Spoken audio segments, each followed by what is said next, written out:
ভারতে ধর্মীয় বিভাজন নীতি ক্রমশ বাড়ছে। রাজনৈতিক ক্ষমতা দখলের মধ্য দিয়ে আম জনতাকে শোষণ করে কতিপয় ধনীকে আরও ধনী করে তোলার প্রচেষ্টা এক শ্রেণীর রাজনীতিকরা বিশ্বজুড়ে করে চলেছেন। এই মুহূর্তে দরকার ছিল একজন স্বচ্ছ দৃষ্টিভঙ্গির মানুষ। আজ থেকে ৩৩০ বছর আগে এমনই এক দার্শনিক জন্মেছিলেন ফ্রান্সে ২১শে নভেম্বর। নাম ভলতেয়ার। এটি ছদ্মনাম। আসল নাম ফ্রাঁসোয়া মারি আরওয়ে। ১৬৯৪ সালের ২১শে নভেম্বর জন্ম, মৃত্যু ৩০শে মে ১৭৭৮। ভলতেয়ার যে সময় জন্মান, ফ্রান্সে কঠোর সেন্সর আইন, রক্ষণশীল ধর্মীয় নেতাদের আধিপত্য। ভলতেয়ার তার শ্লেষপূর্ণ প্রবন্ধে ও দার্শনিক তত্ত্বে সেই রক্ষণশীল সমাজকে সমালোচনার তীরে বিদ্ধ করেছিলেন। ধর্মের স্বাধীনতা, ন্যায় বিচার পাওয়ার আর অধিকারের পক্ষে ছিল তার দৃঢ় অবস্থান।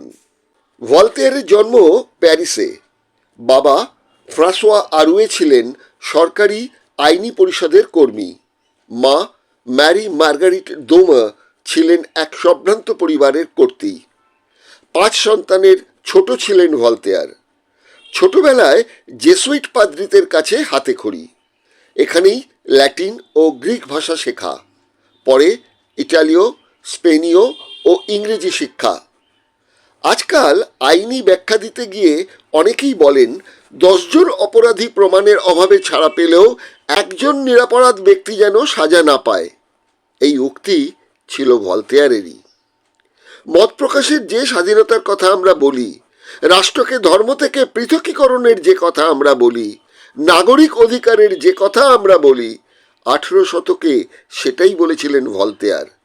তার রচিত গ্রন্থ প্রায় ২০০০, চিঠির সংখ্যা প্রায় ২০,০০০। ভলতেয়ার রাষ্ট্রের শোষণের জন্য দায়ী করেছেন জনতার অজ্ঞতা ও মূর্খতাকেই। তাই তিনি বলেছিলেন, যেখানে অজ্ঞতা বেশি সেখানেই অসহিষ্ণুতা ও নিষ্ঠুরতা বেশি।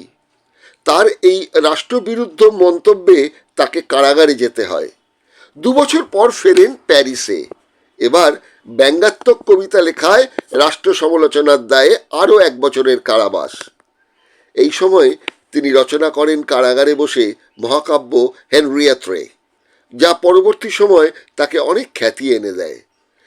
জীবিকার সন্ধানে একসময় প্যারিস থেকে ইংল্যান্ডে যান ভলতেয়ার। সময়টা ১৭২০। সম্পূর্ণ একাকী সেখানে। ইংল্যান্ডেও কিন্তু দর্শনের জগতে তখন খরা চলছে। ফলে ভলতেয়ার সুধী সমাজে ধীরে ধীরে নিজের স্থান করে নেন। ব্রিটেনের রানী ক্যারোলিনকে উৎসর্গ করে একটি কবিতা লেখায় তার জন্য মাসিক ২০০ পাউন্ড ধার্য করা হয় রাজপরিবার থেকে।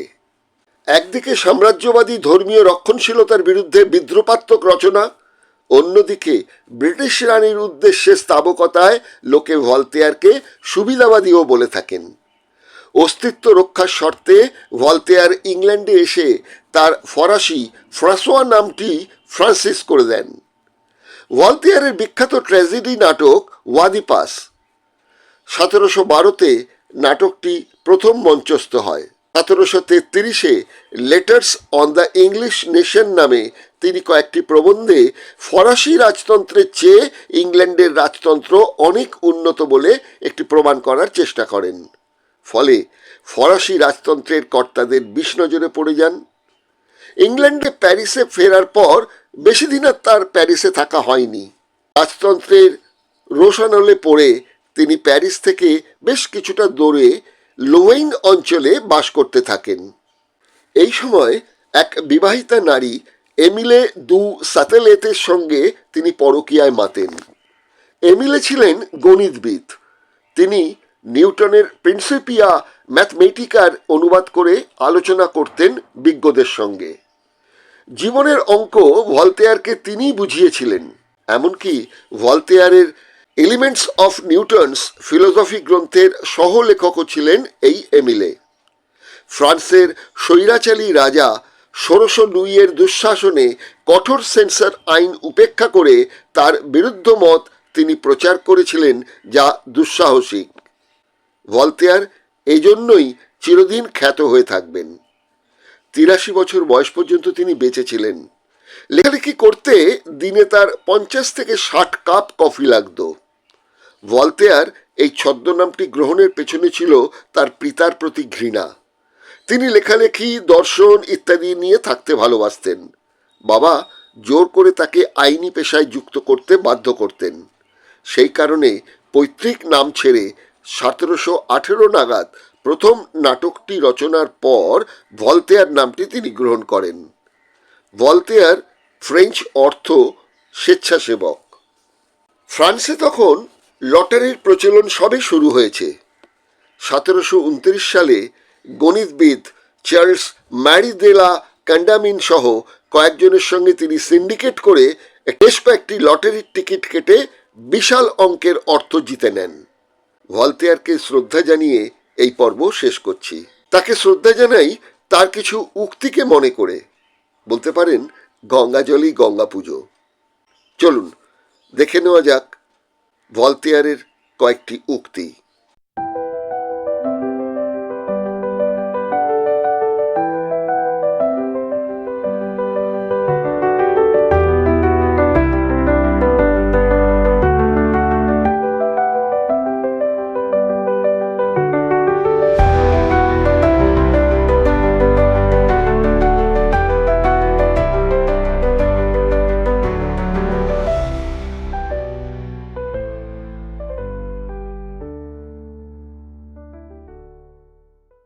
এই পর্বটি কেমন লাগলো জানাবেন, মন্তব্য করবেন, বেল আইকন ছুঁয়ে সাবস্ক্রাইব করবেন, অন্যকে শেয়ার করবেন।